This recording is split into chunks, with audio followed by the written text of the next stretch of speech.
Good morning, everybody. This is like somewhat of a rollout. I didn't want to do that. I'm uploading videos for another post. And, by the way, I'm going to mention you're going to see a video. Hopefully, I'll do this as a rollout. You'll see a video from a friend, a person from Turkey, and I'll upload that. And I was with the homeless guys yesterday, just hanging out. And somebody kind of was driving by, and then he stopped and he said, I'm doing a project on homelessness for Del Mar College. And I told him my daughter teaches at Del Mar, which is true. And he's from Turkey. Very interesting. He sent me a friend's request last night. I don't accept a lot of friend's requests, but I looked at it and I realized it was him. But he was doing a project on homelessness. And I did a quick little, not interview, but I said, brother, I'm going to do a video because it's very strange. There's verses that say, nations will come to you and stuff like that. But it was interesting because before I turned the video on, he talked about his involvement. I talked a little bit about Turkey and Syria and issues that I normally speak on, not when I'm with the homeless guys, but those that watch my videos know I speak on them. And that's what I'm going to do a little bit right now. But it was very interesting, and the dynamic was, he was involved in certain protests. I was thinking of the ones in 2015, but he mentioned in Turkey, but the ones of 2013. But then he didn't want to talk on video about it, and I understand. He says, because I still have family there. That's the dynamic of people who try to speak out. There's a lot of criticism that's going on about Facebook, Google, YouTube, and all. And some are going before Congress. And let me tell you, even Tucker Carlson from Fox News did something that Facebook is dangerous and so forth. And it's Facebook, Google, YouTube, all the online media. I recognize that some of them slant to the left of the aisle. I see that. But they've done a tremendous service by giving a voice to a lot of people in the world that never had a voice before. And if I were to weigh the value of Facebook, Google, YouTube, all these online, it's much, much greater than the also problems we have seen. And the big criticism now in this country, we'll talk about Manafort and Trump a little bit. And I just want to talk about it from the view of not a defense of Trump, but why is he tweeting some of these things? There's a general thing that happens in societies, and when certain political parties are in power, whether it's a Turkey or other, even this country, there are we have institutions. FBI, CIA, things of that nature. Federal marshals were here the other day, not at my house, but looking for somebody. And they were interviewing talking to my friends in the street. And there's a certain thing that when these institutions, regardless of what country it is, when they are skewed in a political way to go after particular sides, that's wrong. And that's indeed what you are seeing in this country. Let me just mention the Paul Manafort. Manafort was no fan. I'm no fan of Manafort or any of those guys, but he was the campaign man for Trump, and then the whole Russian thing and all this stuff. So they finally, last year or months back, he was arrested since this time. But what they found on Manafort and the other man and the Trump team, they're pressuring him to see if we can get information. But they found some of these guys, both Democrats and Republicans. You have Podesta Group, meaning these guys were lobbyists. Okay, they lobbied for foreign countries, which is legal to do. You just are supposed to register, meaning Ukraine, Russia, whoever. They hire people, which is legal. These are called lobbyists, and I don't agree with any of it, but it is legal. And you have influence with people, Congress, Hillary Clinton, she's involved in all this. And then you try to gain favor with people of influence in this country by putting forth the particular view of another country. Israel, other countries do these things. So what they got on Manafort was this, and this is what you're seeing. They got him on not registering, and then a lot of these guys also take a lot of money, and they do it on offshore accounts. And a lot of this was revealed through WikiLeaks and so forth. Well, what they got in the news, this is how they could kind of get in Trump. The FBI made a raid on Manafort's home at about 2 a.m. They picked the locks, armed and all, and went into the bedroom of this man and his wife. And then we now found out that they frisked the wife. I don't even know if she was clothed while in bed. So they had a 15-year-old financial case, fine, against Mr. Manafort. That led to the entering into his residence, picking the lock by Mueller and the FBI, and putting their physical hands on that man's wife while in bed. Now, the question is, was that justified? And some reports say it was of a sexual nature. Were they male FBI agents or female? What was the justification for putting your hands on the woman while she was in bed? And I've listened to when that raid took place over a financial discrepancy, I've listened to analysts on the left and the right who said, well, that's the way that particular, they said what Mueller and a particular prosecutor in the Justice Department and FBI and all, what they're trying to do is pressure him. You might have pressured him by crossing a legal line, by putting your hands on that man's wife. Now, what does that do to Trump? Isn't Trump's daughter a very beautiful daughter? Of course. And even Mr. Trump's wife is a pretty woman. But you know what that put in the minds of that family? You never know. Mr. Trump, Don Jr., and also Ivanka and all, you never know how far this goes. We might be in your bedroom one night without you knowing it.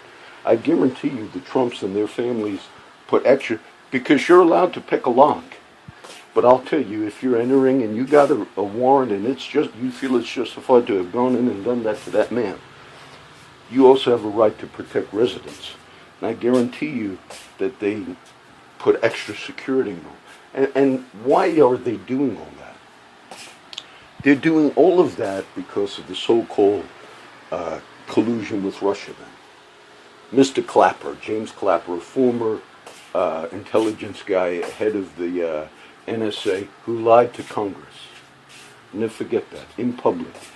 And what he lied about was the illegal collection of data from you and me as citizens in this country. Because the NSA were collecting metadata on phone, not listening in to phone calls, but that didn't make a difference. That government agency, that intelligence agency, was collecting data on phone calls from people, from citizens, which was illegal. And even Democratic congressmen, I forget his name, Ron Wyden and others, knew that they were breaking the law, breaking the Constitution by doing that. And then later it went to the courts, and the courts ruled, you are breaking the law. You, the NSA, and all that little organizations in this country, which we refer to as the intelligence community, the courts ruled, you were breaking the law against citizens. Now, Mr. Clapper lied. He was the head of that department, and he lied to Congress. And even congressional testimony said, well, I did lie, but it's the best thing I could do at the time. Now, you could bring charges right on that. I read a whole piece, and it was from a congressman that said, we certainly need to have a special prosecutor to look into the whole Hillary thing. And it's not just a witch hunt. They laid out enough stuff that the former director of the FBI, which was James Comey, I used to believe that it was not political. The former Attorney General Loretta Lynch met with President Bill Clinton on a tarmac on an airplane. I'm doing just a little politics, but I want you to see. And when she met with him, the Clintons asked Mrs. Loretta Lynch, who was the Attorney General of the U.S., she made a request of the FBI Director, James Comey, to refer to the investigation of Hillary Clinton right during the campaign as a matter which was showing she herself was illegally interjecting herself for political favor for Mrs. Clinton, which all of this is illegal. All of this is illegal to do. And then Mr. Comey then began referring to his investigation of Hillary Clinton as a matter.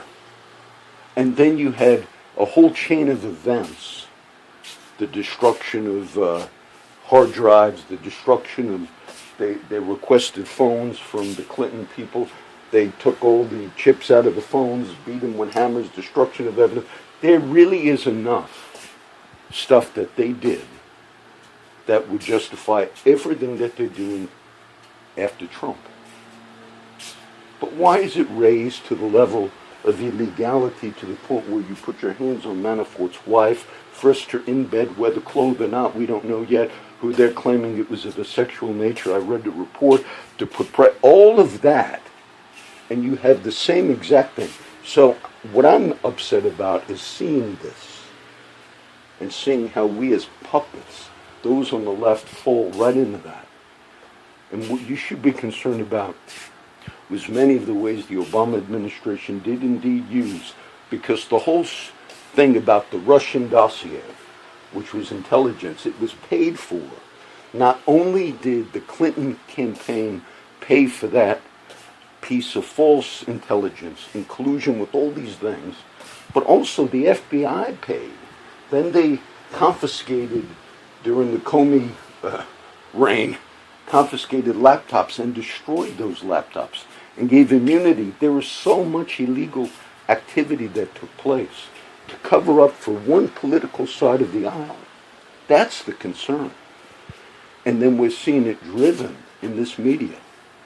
And when you see Trump, who I'm no big fan of, when you see him tweeting, some of those things he is tweeting are absolutely correct. You say, oh, he's upset, and Hillary says, they want to impeach me. And no. What we're looking at as a society, and I'm going to talk about the biker thing in a second, which I mentioned before.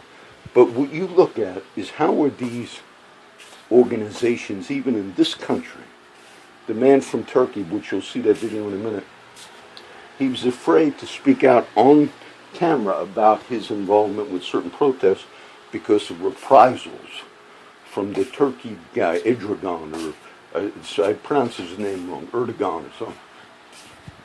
You should never have that fear in a society. Now, being I got it on, I'm going to finish Acts today. I'm going out of town to go finish the book of Acts. Let me talk about a few things. I watched PBS News. Look, when I'm watching on the weekend, they get a PBS thing, and they do it right there where I walk in Lincoln Center, New York. So interesting, isn't it? I'm familiar now with New York so much more than I have been in the past, because every year I'm walking through New York City and all those, you see those videos. And I'm watching a PBS interview, Judy Woodruff, and they had some economist expert on. Fine. And she was actually a foreigner, but she's an economist, and they're just speaking about Mr. Trump's Asia tour and China, and as she's sitting with Judy Woodruff, this is what the conversation was. Judy Woodruff asked this economist, she said, okay, is he accomplishing anything as a president? Even right now on this tour, going to China, these various countries, South Korea and all. And she said, no. She said, Mr. Trump is only concerned with optics. Anything Mr. Trump does as president has nothing to do with doing good or trying to do anything. This is the way the narrative was. She said all he is concerned with is to make the public think that he means well, to cover up for all of the criminal activity. This was the mindset. And so I listened to this interview on the, quote, news. And then she said, okay, what about any of the deals that he made with China? Mr. Trump was very tough on China, even during the campaign, because China does indeed get away with a lot of unfair trade things. And they were flooding our market with steel for many years, and many Democratic union workers, steel workers, didn't like any of that. But that went on for years with both Democrats and Republicans. And Trump honestly said, all of that is, we're getting ripped off. When you remember him saying those things, that was true. But that went on for many years. So Trump started talking tough on China. And some people were afraid it would get us into a trade war and all. What happened was he said, look, if you're not going to make better deals with us, we're going to put a tariff on your stuff and all. Now, look, a lot of liberals, Democrats and union workers, they wanted somebody to do that for many years. Okay, and I'm still in the firefighters union, though I'm retired, because they give you an honorary thing. So Trump talked tough for months. Then when he went to China, some of that tough talk did enable Trump to get some better deals with China. This is the Asia tour. But this economist talking about Trump said all he is concerned with is optics. Then Miss Woodruff interviewed this economist and said, but he was talking so tough the last 6 months on China, and now he seemed to be talking nice when he met with the Chinese leaders. And why is that? Now, the reason that is because in some way China did respond to, quote, Trump's tough talk. This is just an analysis I'm giving you. And they did get tougher on North Korea, because China is the main supporter of North Korea. And any analyst anywhere would tell you, yes, China made some tougher, they got tougher on North Korea than they ever had gotten before. So in essence, Trump, because of his tough talk, which I'm not saying I agree with at all, that did indeed affect the leadership of China. And that's why he talked a little nicer. But then on the news it said, why did he talk nice now? They said, because he doesn't know what he's doing. No, the proper analysis would have been because they responded to his tough talk over the past 6 months or so. And that's why he talked nice. But it was absolutely negative. And then no credit whatsoever, and a misreading of it, and portraying all of what he was doing as an absolute buffoonery and a joke, though there was indeed some good things that happened. Then I'm listening the other day to NPR News, National Public Radio, once again, out of areas where I like to go and all. And they did something on North Korea. And it's about the China thing again. And they said, they had a reporter, and I don't know if it was an NPR reporter, but the reporter said, okay, is Trump having any success with his pressure on China and the North Korea thing? And the reporter said, well, this is what we did. We made reservations in a restaurant in China. I don't believe it was just a test. I don't think they actually tried to go eat at that restaurant. But they said, we called some restaurant in China, okay. But the restaurant, it wasn't run by North Korea. It was some restaurant that North Koreans somehow had. I forget exactly, what, North Korean cuisine or whatever. And they said, and guess what? When we called and made reservations in that restaurant that sells North Korean food, we got reservations, okay? Meaning, obviously, none of the talk that Trump had is affecting anything, because we could eat North Korean food in China. Now, some of you don't understand what that means. What that means is it's a total joke. It's a total joke. It's a total joke. All right, FBI. Let me talk about the biker thing. I guess it was 2015. And this has to do with the fear of people speaking out, or FBI coming to somebody's house, or marshals who one time came here, front door, because they were looking for a neighbor. They showed up and I got off duty, and I think I had my fireman shirt on.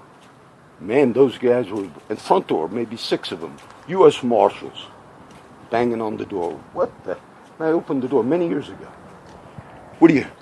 We're looking for so-and-so, and they gave the name. I said, no, my name is this. Then they looked at, what are you doing home today? I said, what do you mean, what am I? You come to my residence? I'm off duty, I'm a firefighter. That's what I'm doing home today. And they were like right in my face.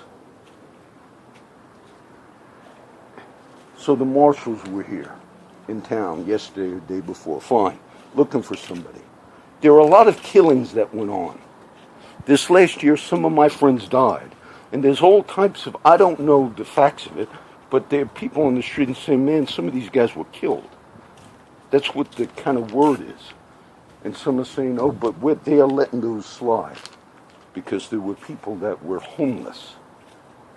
And in our local media right now, the big story is a 40-something-year-old case out of an area where I used to work in Kingsville, but in Alice many years ago. Sadly, an officer was killed. It's a cold case. And this is a big story in our local news. But some guy that's already in prison for life on some other thing, I think he's in the 70s, he's in his 70s now, but he admitted to some other guy in jail that he had killed that cop. He was working undercover or something like that. 40, 50-year-old case. And so now they're going to solve it, which is fine. And that's the big... But what about the killings that went on in this last year? What about all of those witnesses in a particular trial out of Beeville that those cases were dropped because witness after witness after witness was murdered? And that came out in the media. They killed 3 witnesses in that case, one after the other. And now you're making such a big thing about a 40-something-year-old case, trying to give some view to the community how we crack down. Mark Gonzalez, DA. I think you've left your calling, sir, meaning in the sight of God. When you were a defense lawyer, I passed your old office up here not too long ago, taking a ride out to Alice. I think I went through one of those little towns where I used to do ministry in Bishop and all, but this was one of the other towns, forget the name of it now, and it was your former office. I think you've left your calling because you can advocate even as a DA, but a defense attorney, that calling is much more an identification with Christ. Not to cover up crimes for real criminals, but to advocate, to be in the defense mode. And you had a serious case where a young girl right here where I do my prayer walks was murdered and found in a barrel. And the man's name was Lance. He was a black man.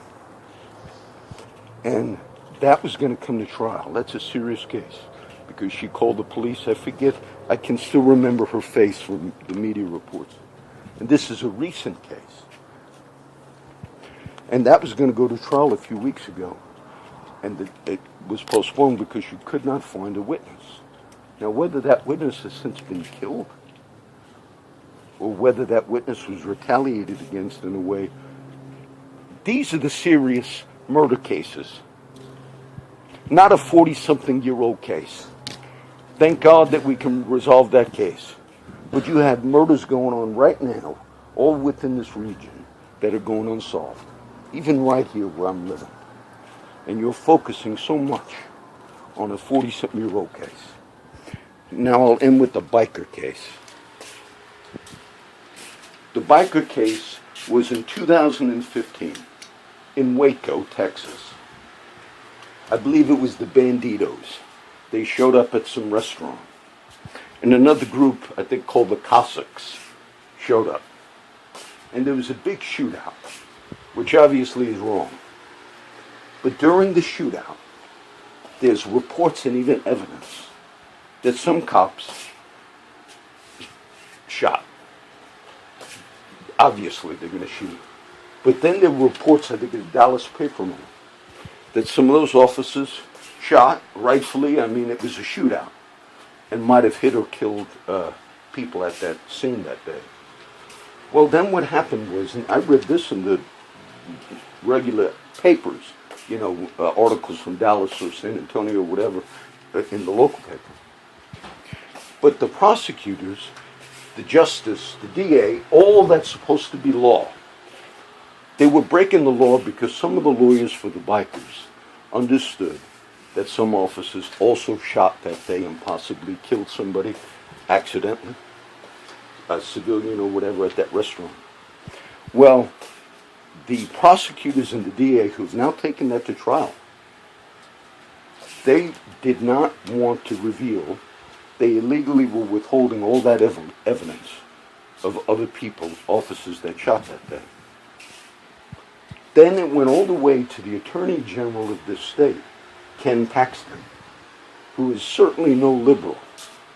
And he himself looked at that and said to that DA in that area of the Waco area, whatever county is trying this, he said, you have to release any of the information you have that officers also unloaded that day, shot that day, so forth.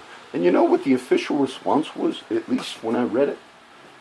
The law enforcement in that region, Waco, those prosecutors and all, said no. And so the Attorney General spoke on it and said, look, you can't do that. And they said, no, we're going to go to trial anyway. Now, when you get a jury together, and they took it to trial, what you ask those jurors is, did you read anything about this in the papers? And normally if a juror says, I'm familiar with it, then they're dismissed. But then, understand, if they're asking people in this jury, in the biker case right now, if they ask them, did you read anything? What they're hoping is you didn't read some of the facts that I just gave you. They're not just interviewing those potential jurors to make sure they're not going to be biased. No, they're interviewing them in this particular instance to hide criminality by their own team, which was withholding the evidence that officers also shot that day at that biker night. All of that is illegal. That's not advocating for justice in any way, sense, or at all. And all I know, I read something on it, or saw something on it the other day, all I know is the first case that they took to trial, which just went to trial in the last 2 weeks, they did not convict. And then the article I read said now there's a question whether they're going to get convictions on anybody. I read the article. He was, I think, a bandito. He said, look, I was there that day with my father. There were shots. I hit under a truck or whatever. But if I was a juror on that, knowing that you also, as prosecutors in Texas, as DAs in Texas, in that instance, you are also resisting the Attorney General of Texas telling you you must hand over that other evidence. And in arrogance, they said, no, this is the so-called law. They said it to the Attorney General, no. And we're still going to go to court, and we're still going to see if we can get our way. And thankfully, there are enough informed citizens that on the first case, they said, we ain't going to convict. Now, none of that is righteous or just or godly or anything. And for the local media to be doing such a big thing on a 40-year-old case, I'm grateful because I have friends in Alice in the area where this officer was. But you have ongoing, unsolved murders right now in Nueces County and Corpus Christi.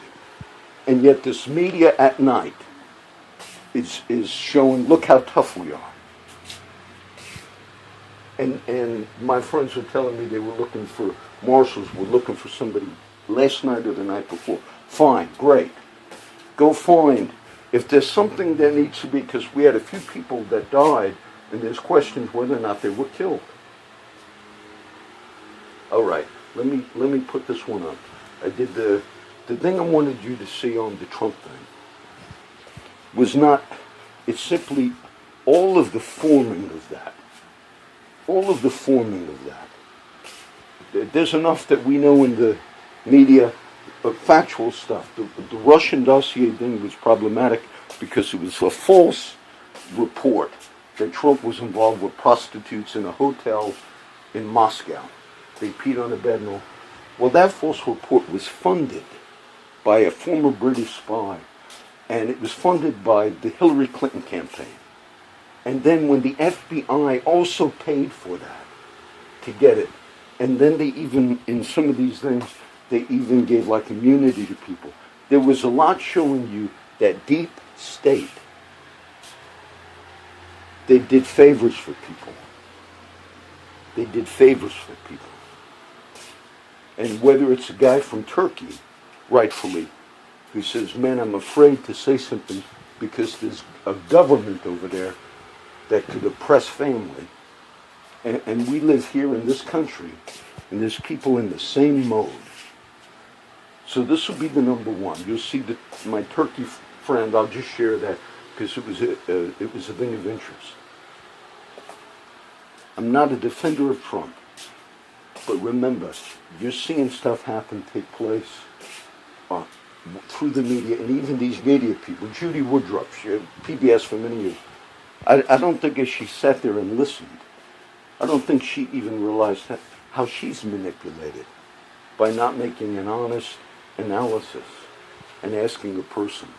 If you were sitting down with somebody that was criticizing Obama, and Obama passed anything that was good, would you have any expert say, oh no, whatever Mr. Obama does, he's doing it only for optics? And you have a so-called expert saying whatever the president does, none of his actions, this is what that person said on the news, had anything to do with trying to do a good deal or do what's right. None of it. Ma'am, you were an expert, so-called, on the economy and things of that nature, and you put forth that. You put that forth in a way that you would have never permitted anybody to speak against a black president in the same manner. And so this is what's going on. Well, this is number one for the rollout.